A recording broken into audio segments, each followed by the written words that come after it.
ومن والہ قرآن پاک کی فرمائی ان الذین بیشک هغه خلق هغه کسان یؤذون الله ورسوله کم خلق چې الله او د هغه رسول له تکلیف ورکوي لعنهم الله الله تعالی په دوی باندې لعنت کوي فی الدنیا والآخرة دنیا او آخرت کی دوی د الله تعالی د رحمت نه لري دي د الله تعالی په عذاب کې گرفتار دي واعد لهم عذابا مهینا دوی له الله تعالی سپکون کې دردناک عذاب تیار کړی دی کم خلق چې الله او رسول له تکلیف ورکون کې دي دا آیت ما زکه بیان کو چې د نبی علیہ الصلوۃ والسلام سره مینه محبت دا د ایمان حصہ ده نبی علیہ الصلوۃ والسلام فرمای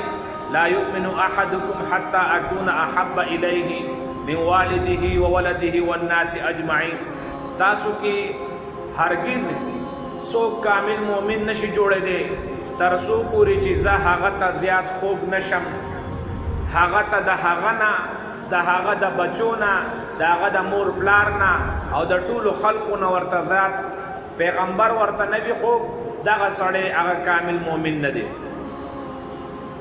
نو کمال ایمان به الله ملاویږي څنګه چې په الله باندې ایمان هغه فرض دی په رسول الله باندې هم ایمان هغه فرض دی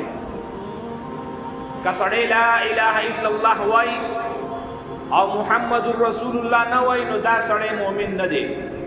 ترڅو پوری چې د محمد رسول الله یقین په زړه کې نه راوستي دا سړی کامل مؤمن نشي کېدی مسلمان هغه د نبی علیہ الصلوۃ والسلام امتی دی او دا امتی و په نبی علیہ الصلوۃ والسلام باندې ځان قرباني کاغه قربانی د مال وی کاغه د جان وی کاغه د وقت وی کاغه د عزت وی په هر طریقې باندې با نبی علیہ الصلوۃ والسلام نه ځان قربان ول دا د مؤمن شعار دی او دا د مؤمن د لپاره حکم دی صحابه کرامو نبی علیہ الصلوۃ والسلام باندې خپل مال هم قربان کړی دی خپل جان هم قربان کړی دی خپل وقت هم قربان کړی دی خپل اولاد ورلم قربان کړی دی داسې قربانی مثال په دنیا کې بل دی نه میلاویږي کوم چې صحابه کرامو پیش کړی دی نبی علیہ الصلوۃ والسلام د لپاره نن ځینې خلک به راپاسي نبی علیہ الصلوۃ والسلام په شان کې ګستاخی کوي یا د نبی علیہ الصلوۃ والسلام بے حرمتی کوي یا د نبی علیہ الصلوۃ والسلام خاکه جوړي هغه خلقو د پاره مونږه د هغه خلقو تذکرہ کوو چې هغه مونږ د پاره مثال جوړ شوی د نبی علیہ الصلوۃ والسلام په زمانه کې کعب ابن اشرف یهودی نبی علیہ الصلوۃ والسلام ته بدر دی وی غټ یهودیانو سردار وو نبی علیہ الصلوۃ والسلام فرمایل څوک نشته دی چې د کعب نه مال اخلاص راکړي د الله رسول الله تکلیف ورکړي محمد ابن مسلمه زبردست صحابیو اے د الله رسول الله مالا اجازت راکړه زور زما نبی علیہ الصلوۃ والسلام ورله اجازت ورکو کعب ابن اشرف رضی الله عنه هغه سره خبرې اترې وکړلې هغه په خبرو اترو کې مشغول کو او تورې دغه په سټ باندې راکاګل او سره ولا قلم کړلو په بوجه کې بند کړل نبی علیہ السلام ته پیش کړ چې دا هغه ملعون دی چې تعالی تکلیف درکولو نو دا هغه سر حاضر یو زنانه به نبی علیہ الصلوۃ والسلام پوری بدر دی وی یو نابینه صحابي چې هغه ته سنخ کار کېدله هغه نابینه صحابي دی خدای ته ځان رسول دی نبی علیہ السلام نه اجازت اغسته دی او دغه زنانه ته ځان رسول دی او هغه باندې چړې خو دی د آر پارې ته وباسلې ته دنیا ته خلاص کړی دا دا د هغه نابینه صحابي کارنامه ده چې دا د بل چا نه ده دغه شان د نبی علیہ الصلوۃ والسلام په ټیم کې نور هم داسې کافرانو ابو رافع یهودي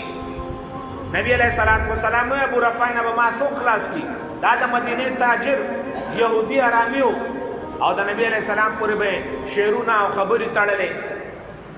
عبد الله ابن عتیق صحابي تللی دی د خپل ملګرو سره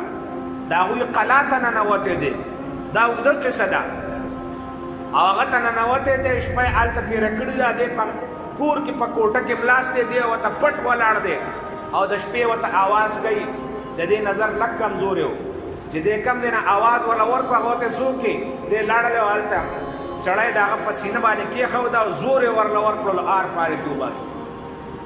او تلی نه دی تر څو پورې چې سحر اواز نه دی شوی چې ابو رافع تاجر چې دی مړ شوی دی هغه وخته پورې دی نه وراوتی چې کله اعلان وشو چې دی مړ دی نو دی روان شولو هسې نه چې دی بچ پاتې شوي نبی علیہ الصلوۃ والسلام په ټیم کې داسې شیدایان او فدایان موجود وو چې هغوی خپل ځان مرله ورکړی او د نبی علیہ الصلوۃ والسلام نه هغه تکلیف لرې کړی دی مسیلمه کذاب د نبی علیہ الصلوۃ والسلام په ټیم کې د پیغمبرۍ دعوه کړې ده نبی علیہ الصلوۃ والسلام وفرمایل چې داسې څوک نشته دی چې دې نه مال خلاصې راکړي نبی علیہ السلام لښکر له لېږلی دی لښکر تلی دی لیکن لا جنگ نوبت نه دی راغلی دغه په یمن کې اوسېدونکی فیروز دیلمي صحابي دې ځان رسولی دی او د مسلمه کذاب نه چې دی هغه سر قلم کړی نبی علیہ السلام په خپل کور کې ناست دی په خپل ځای کې ناست دی فرمایي فاز فیروز کامیاب شوی دی ولې چې دی د هغه سړي سر قلم کړی په دغه جنگ کې 1200 صحابه کرام شهیدان شوي 1200 صحابه کرام چې په دې کې د ټول نه زیات تعداد هغه د بدر صحابه کرامو او هغه صحابه کرام چې هغه د قرآن کریم حافظان او قاریان او یا صحابه کرام پکې هغه دومره غټه مجموعه د صحابه کرامو هغه شهیدان شوي دي د څه دپاره د نبی علیہ الصلوۃ والسلام د عزت او د ناموس دپاره او دا واقع سره یو نه ده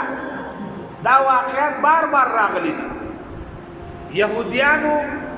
مشینریانو دوی کوشش کړی دی چې نبی علیہ الصلوۃ والسلام ته بدې ردې ووایو د یهودیانو د نبی علیہ الصلوۃ والسلام سره بغض او عداوت دو وجې دي یو دی دا خبره چې نبی علیہ الصلوۃ والسلام په بني اسماعیل کې راغلی دی په بني اسرائیل کې نبی علیہ السلام نه دی راغلی د آدم علیہ السلام دو بچیو یو اسحاق علیہ السلام دی یو اسماعیل علیہ السلام دی د اسحاق علیہ السلام زوی دی یعقوب علیہ السلام دغه یعقوب ته اسرائیل وایي او د دې اولاد او د دې نسل ته بني اسرائیل وایي او یو اسماعیل علیہ السلام چې په مکې کې پاتې شوی دی نبی علیہ السلام د اسماعیل علیہ السلام په اولاد کې راغلی دی بني اسرائیل په شام کې پاتې شوي دي دا بېل قوم دی د دوی دا خیال و د اخرنی پیغمبر به زمونږ نه راځي خو هغه د بني اسماعیل نه راغلی بني اسرائیل نه رانغلی دوی دا بغض او عداوت دلته نه شروع او بیا چې کله نبی علیہ السلام د خیبر نه یهودیان وباسل د قریظه نه یهودیان وباسل او بیا حکم وکړل اخرجوا اليهود والنصارى من جزيره العرب یهودیان عیسایان د جزیره عرب نه وباسي نو بس یهودیانو چې د بغض عداوت سیوا شولو دوی د هغه وخت نه کوششونه شروع کړل چې د نبی علیہ الصلوۃ والسلام خلاف کارونه وکړي سن 1100 هجری کې چې کله سلطان نور الدین زنگی د مسلمانانو بادشاہ پایتخت شام دمشق کې سلطان نور الدین زنگی هغه وایي ما ته خوب کې نبی علیہ الصلوۃ والسلام راغی ما ته نور الدین دا دو کسان دي او مال تکلیف راکې دینه مخلاص کا نور الدین زنگی وایي زرا پاسه د ما او د سردام وکړو موږ وکړو دعا مې وکړه او بیا سملاستما بیا مې دا خوب ولیدلو چې دوه کسان راته وښودل د دوو کسانو نه د شین سترګو نه ما وساته دا ماله تکلیف راکوي وایي زه بیا پاڅېدم ما بیا دوه رکعته نفل وکړله بیا وده شوم درېیم وارې چې بیا ما خوب ولیدلو چې پاڅېدم او خوب رانه ختم شول زړه مې درزېدو خپل خصوصي وزیر جمال الدین چې دا ډېر پوه سړی و هغه ته راشه ما پوهه که دا څه چل دی وزیر ورته ووایي چې بادشاه سلامت ایسارېدل نه دي پکار مدینې منورې ته تله پکار دي خبره د هغه ځای ده د دې ځای نه ده نورالدین بادشاه خپل لښکر تیار کړلو او سیده روان شولو او مسلسل دې سفر کړی دی د 12 ورځو سفر کړی دی د شام نه مدینې منورې ته په اسونو باندې ځان رسولی دی او چې څنګه ورسېدلو د نبی علیہ الصلوۃ والسلام روضې ته ځان حاضر کو او هلته سلام دعا وکړله او اعلان یې وکړو چې بادشاه سلامت راغلی دی د مدینې نارینه زنانه واړه بوډاګان ځوانان ټول به حاضرېږي ما وله ډوډۍ کړې ده زما به طعام خوري دا اعلان یې وکړو او په بله ورځ باندې خلک روان دي او بادشاه سلامت داسې ځای کې ولاړ دی چې ټول خلک ورته ښکاري چې څوک را روان دي سحر نه ماښامه پورې دې کېناستو خلک ځي او راځي خوراکونه کوي دواګانې کوي او ځي لیکن دا دوه کسان ورته میلاو نه شو بیا د مدینې حاکم ته و چې داسې څوک پاتې دي چې ما حکم کړی نه راغلی هغه تپوس وکړو وایي دوه کسان دي هغوی نه دي راغلي ځکه هغه غریبانان ملنګان خلک دي په خپل ځای کې عبادت کوي بل څه نه کوي او دا او هغه پلان کې وډینګري او ډېر سخیان او مزګزاره دي او پلان کې ټیم کې چې ډېر غټ قحط راغلی نو خلکو سره دوی ډېر غټې ښېګړې کړي دي نو خلک ته ډېر خوشحاله دي وایي دغه دوو کسان ته ووایي چې راشئ او که نه راتلل نو په زور یې راولئ او چې څنګه یې راوستل او چې څنګه بادشاه د لرې نه وکتل نو ذهن کې رالل چې دا هغه دوه کسان دا دوه صورتونه چې اوسه پورې ما نه لیدل دا هغه دوه کسان دي حکم یې وکړل چې فوراً یې ګرفتار کړئ ګرفتار خو یې کړل خو څه یې ورته نه ویله اول معلومات وکړئ د دې ځای کوم ځای دی کور یې چې وکتلو هغه جومپړی هغه خیمه لټ په لټ کړل لیکن څه میلاو نه شول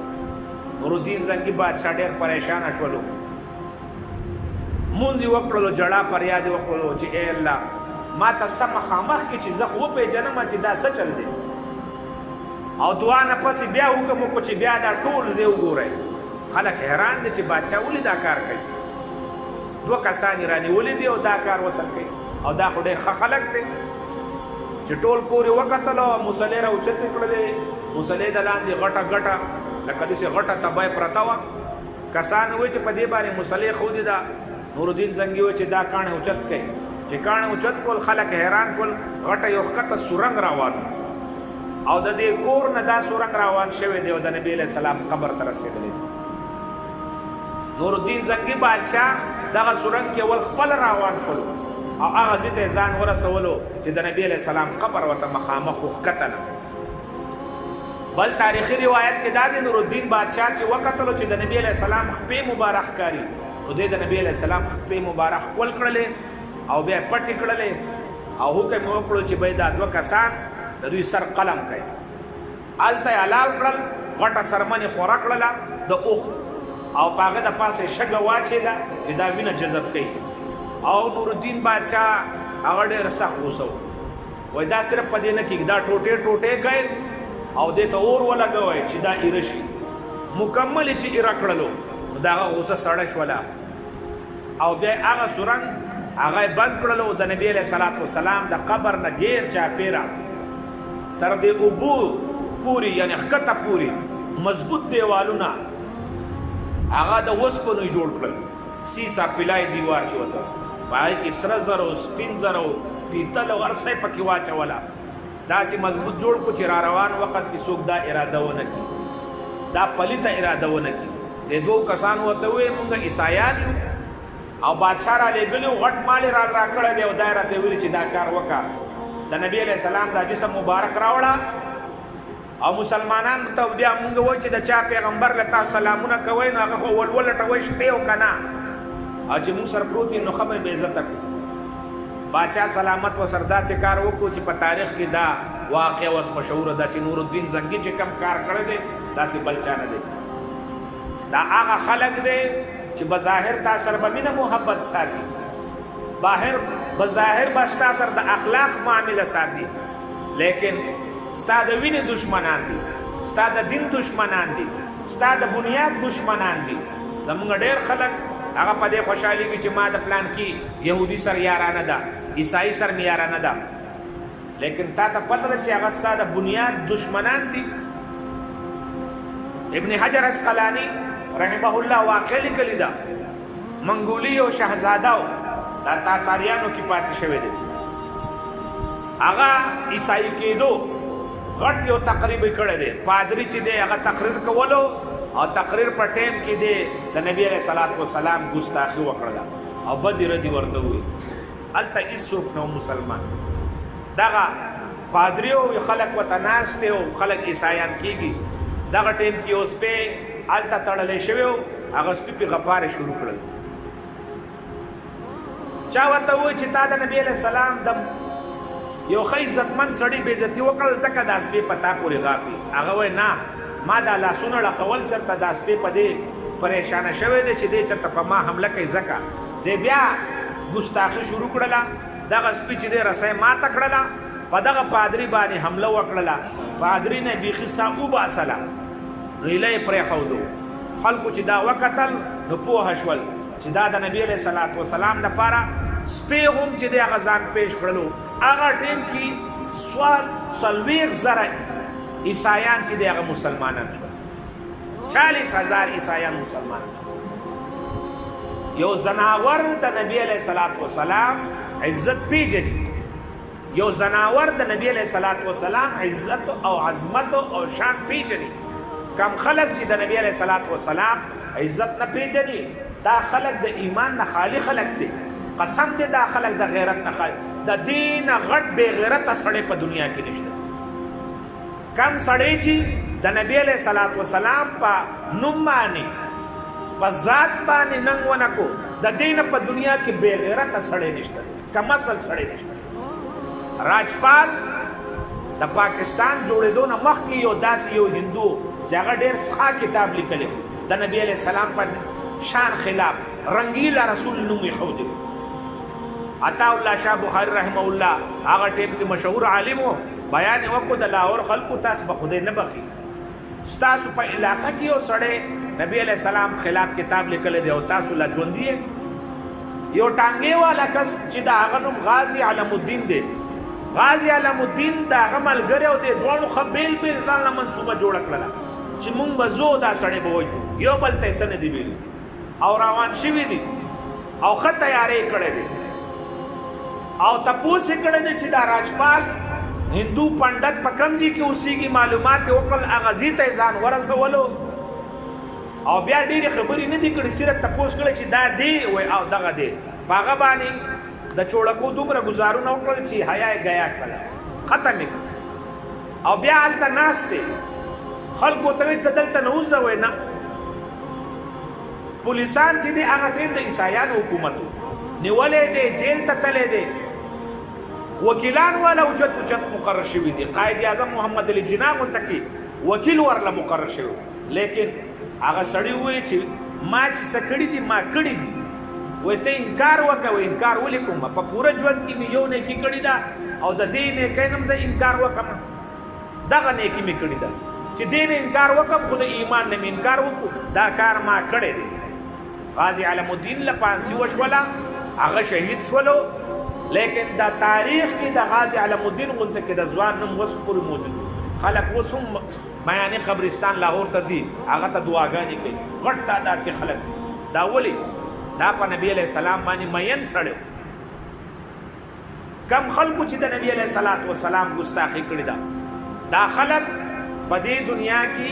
اللہ تعالی مردود ګرځولې دي الله فرمایي ان الذين يؤذون الله ورسوله کم خلک چې الله او رسول له تکلیف ور کوي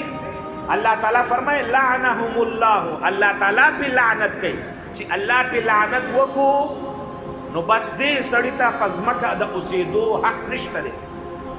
علما لیکي کم سړی چې د نبی علیہ السلام ښکاره بې عزتي وکړي ګستاخي وکړي دا واجب القتل کم خلکو چې د نبی علیہ السلام ګستاخي کړې ده هغه په ځمکه نه دی پاتې شوي که پاکستان کې خو پاتې کېدی نه شي ځینې ملکونو ولا پناه ورکړې ده لکه برطانیې شوله تسلیمه نسرین له پناه ورکړې ده سلمان رشدي له پناه ورکړې ده دغه شانې چې څوک ورته میلاویږي دا مشال چې مخکینی ورځو کې مردار شوی و د هغه پلار له اوس پناه ورکړې ده ولې چې کم ګستاخان خلک دی پاکستان کې نشي پاتې کېدی د دوی دپاره بیل کور دی هغه کور کې سیف کور کې به دوی اوسېږي دلته خو مسلمانان اوسېږي دلته به څنګه دلته ګورنر څوک نه پرېږدي چې هغه د نبي علیه السلام ګستاخي وکړي ممتاز قادري غونته کې ځوان سړی هغه نه پرېږدي ګورنر سړی نشي پرېښودی نو دا عام سړی به څنګه پرېږدي دوی دپاره بیل یو سیف ځای دی هلته به دا حرامیان ځان ته به وګورې چې چېرته حرامي سړی په نبي علیه السلام باندې ګډې وډې وایي قرآن پورې اسلام پورې د دوی حفاظت دپاره به د بهر نه خلک راځي هیومن رایټس او مومبتیان والا خلک به راځي او د دې حفاظت به کوي تاویږي راتاویږي به هلته به واپس ورسي دې ملک نشي پاتې کېدی دا هغه خلک دی چې دوی د مسلمانانو هر وخت ایمان تلي چې دوی کې څه جج شته دی دوی کې څه غیرت شته دی نور پکې څه ځای شته دی کله د اسلام شاعر داسې چې به یې د پردې بېعزتي وکړي کله د قرآن بېعزتي وکړي اوس را روان ورځو کې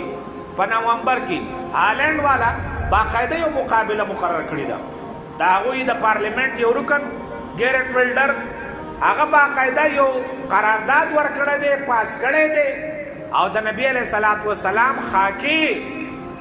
کارټون په نوم باندې هغه مقرر کړی دی چې چا څومره زیات په دې کې کار وکړو هغه ته به پاکستان قیمت مطابق 10 लाख روپۍ 10,000 ډالر بوله دی هلته ورکوي او نور له به هم ورکوي او دې کې په پوره دنیا کې په دې باندې شور غوغه روان ده هغوی پروا نه ساتي ازادي اظهار رای په نوم باندې د دین اسلام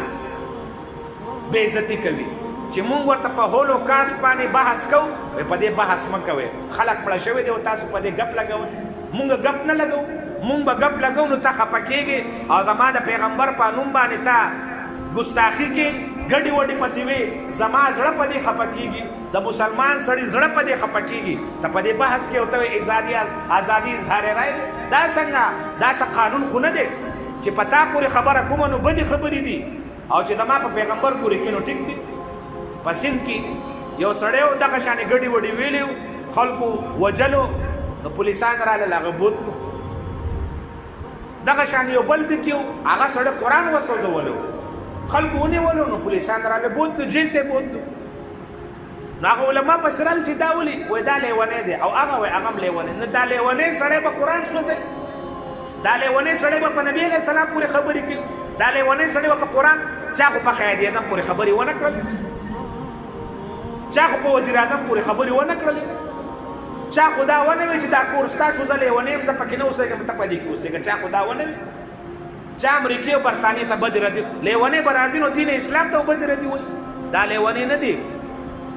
دوی سره سم علاج کول پکار دی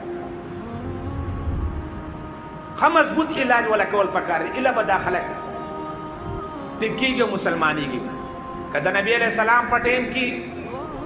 ابو رافع یهودي کعب ابن اشرف یهودي مسیلمه کذاب اسود عنسی د خلکو که حرام توب کړی دی نو په جواب کې محمد ابن مسلمه فیروز دیلمی عبدالله ابن عتیق داسې صحابه کرام هغوی دوی جهنم ته واصل کړي دي که اوس یو کس راپاسي د راجپال په شان دي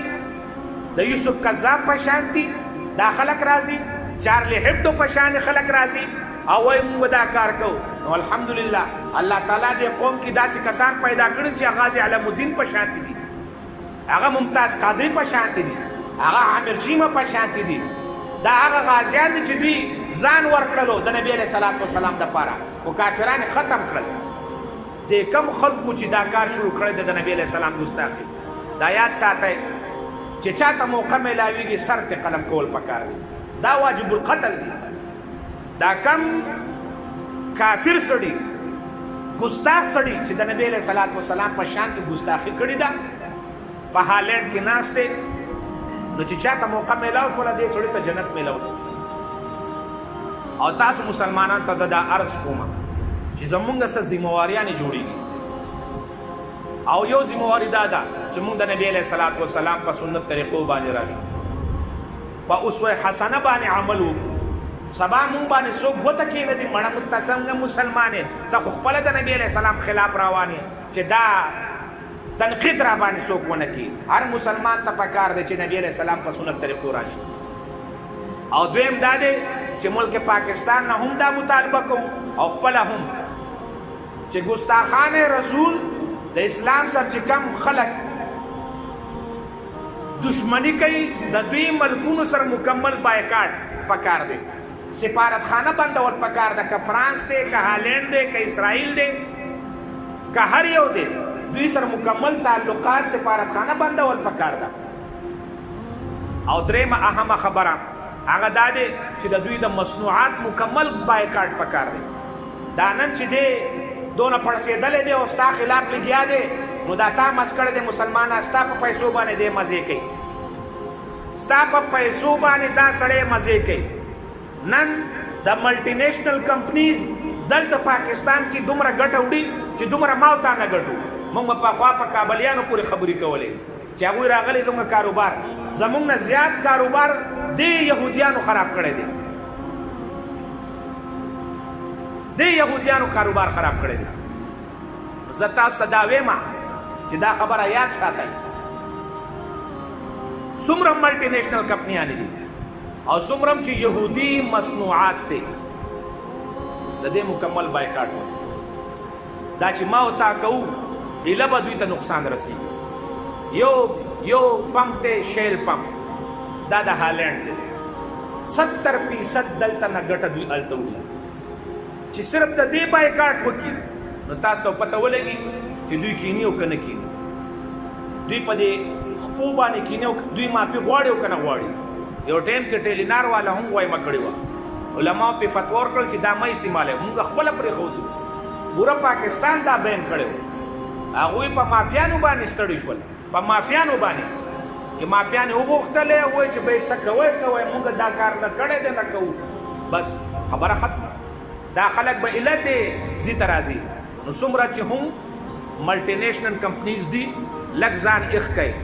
تش دې دکان ته دې خېټې ته کار مه وایه چې دا ډکول غواړي، دې کې څه اچول غواړي، ما یې اچوه که نه. څه ضروري دی چې تا پیپسي وڅکې، دا د هغوی مصنوعات دي، د خپل ملک شربت وڅکه که نه. څه ضروري ده؟ ضروري ده چې ته لږ صابون استعمال کړې، فیر اینډ لولی استعمال کړې، کلیر هغه شیمپو استعمال مه استعمالوه. تا د 100 روپو صابون شفا ولې استعمالوې چې هم درنه خارښ لري کړي هم درنه خیرې لري کړي. دا 100 روپو صابون دی، پاکستانی دی، خو پاکستانی د 100 روپو صابون مونږ سپک ګڼو. مونږ د 200 روپو صابون چې هغه کې پته نه چې د چا وازګه ده، خر وازګه ده که د خنزیر وازګه ده، هغه مونږ استعمالو. دا ډېر مین دی، دا خو چې دلته کېږي هلته خوېږي، مونږ دې ته خوشحالېږو. مونږ که د پاکستان بیکاره بله پې هغه نه استعمالو، پکار دی چې خپل مصنوعات له ترقي ورکړو. مونږ د بل مصنوعات له زور ورکړی دی. زه دا عرض کومه هر سړی نن په سوشل میډیا پوهېږي، دکاندار را ورشي نو ښه ورته ووایه چې وروره دا پاکستانی دی او که نه دا د فرانس دی او که دا هالینډ دی، په قصده ورته وایه چې هغه ورته وایي چې دا د هالینډ مصنوعات دي، ورته وروره ناله هغه به هم واوري، خلک به هم واوري، خلک به هم د دې نه منع شي، دا سړی به هم دکانداري د دې شروع نه کړي. ډبل اجرونه ثوابونه تاسو ګټئ په دې باندې.